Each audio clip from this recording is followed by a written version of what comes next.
Today, we are looking into Legion and its new tanking model. With the continuation of active mitigation and the mechanical improvements of these abilities, they have moved tanking into a newer breed for Legion. Lots of conversation has gone back and forth on how positive or negative the feedback has been for tanking, and it has a cross mix of feelings. Some say the skill has been removed due to the removal of X or Y ability, and left with the feeling of just being a DPS taking the damage. Others say it's great, always having something to do. My personal opinion is tanking in Legion is fine. I see the thoughts of both sides on this matter, and personally, I like to see things change, so it works just fine for me. Is it as methodical or choice-oriented as on live? No. Is it mind-numbingly boring? No. Is it super fun? No. It's on a mid-road for me.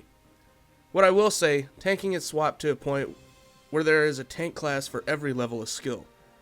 If you look at some of Blizzard's more recent games, HOTS and Overwatch, they have a skill setting for each individual character based on a 1 through 3 star rating on difficulty. And I see that passed on into WoW and its tanking roles. In some cases, people will push content on a much easier tank, and where a more seasoned tank will take a harder road to maintain their interest a bit more. All the tanks are fairly well balanced in my eyes, having their niche roles and class fantasies seemingly fulfilled. Druids do have a little bit of an edge due to high hit points from mastery, but other tanks have since had a hit point increase, reducing that a little bit. But what will change is the player and how well they control each spec. Let's take a short look at each spec. The Brewmaster has had some major reworking done to the spec. Some good and bad changes, but they all seem to fit quite well. Some of the good changes are the changes to the stagger mechanic itself. It feels like the baseline of this mechanic has been improved to flush out most of the major spikes that would normally one-shot this tank. The addition of Iron Skin Brew as an active mitigation helps promote the smoothing even further, just to purify and take half of the accumulated damage away. This tank is built around taking hard hits and making them completely disappear through proper active stagger control, and healing with Gift of the Ox or strong external heal mixed with the new passive Celestial Fortune to help pop your hit points back up. The bad change would be the loss of certain abilities, Guard being the most missed.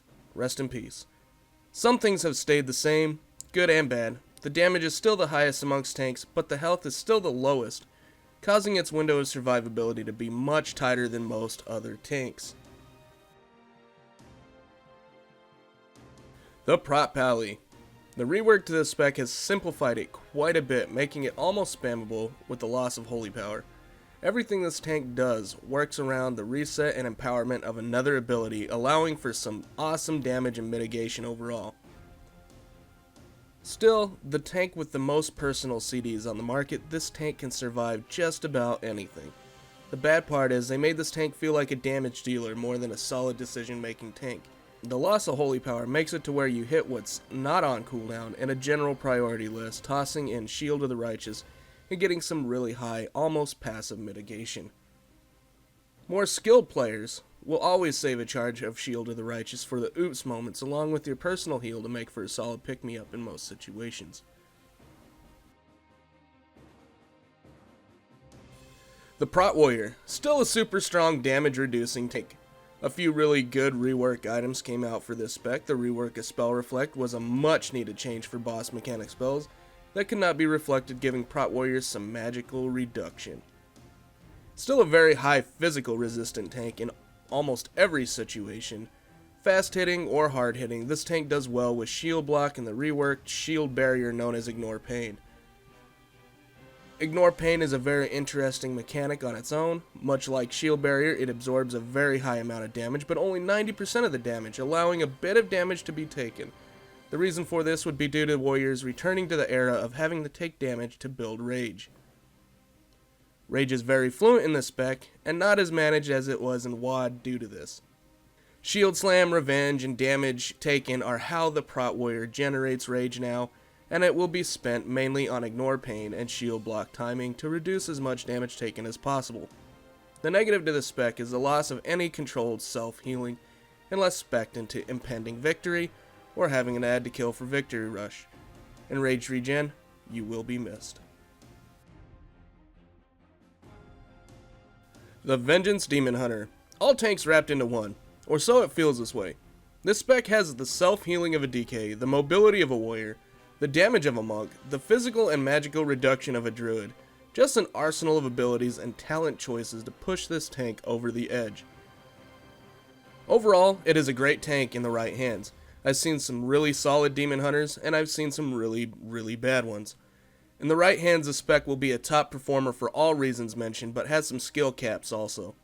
The main skill cap in this tank is its lowered health pool, just like the monk, making its survivability window much smaller than most tanks.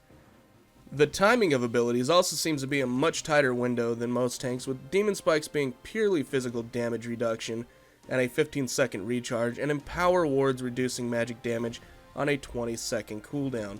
This makes the skill cap of demon hunters take a pretty large jump with so many different mechanics to manage, lower hit points, and proper timing and awareness. The Guardian Druid. Currently top dog in the beta for multiple reasons. This tank has the highest amount of hit points and will continue to increase due to its mastery of not only increasing its hit points and window of error, but the healing it receives by mass chunks. Bears still have a solid amount of dodge, armor, and cooldowns to help keep it alive with some solid damage numbers to still back it up.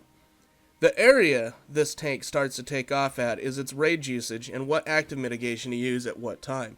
Unlike the warrior, rage is a bit more limited with this spec, so being decisive on whether to use Iron Fur to increase your armor by 75% or stack it again to 150% for massive physical damage reduction, or to use Mark of Ursal to reduce magic damage by 30%. Choices, choices, choices. I found through my testing on this tank, I spent more time in the higher rage pools for better decision making than blowing it on defensives when not needed. It's very easy to overspend your rage on the spec, and patience will be needed as neither active mitigation has charges and only a 0.5 second cooldown, making it easy to accidentally overlap when not intended. The Blood DK. This spec has had a good rework also. Working almost the same as on live with the self-heals, this tank has some very solid talent choices to help it in areas it was hurting in before. This spec has been known for its ability to take large hits and insta-heal back up with a huge shield, but on faster hitting mobs suffer due to Death Strike's mechanic. With the addition of Morrowind, building Bone Shield charges adds some gameplay flavor and helps with this problem a little bit. Then you have the talents like Mark for Blood that heal you for each hit the target does while this ability is on them, helping that problem even more. The area this tank still struggles in is mobility. Even with the addition of Wraith Walk, the 1 minute cooldown makes this tank the least mobile of all the classes, but you have to have your negatives somewhere. The other negative is the fact that this class's active mitigations are based solely on its general rotation.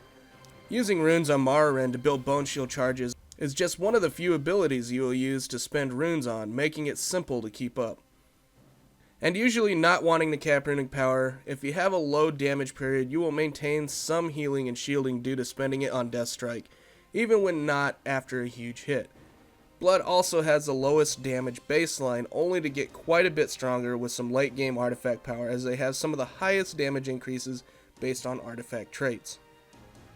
With this generalized look at the tanks, take a look at what you'd like to play and test these specs.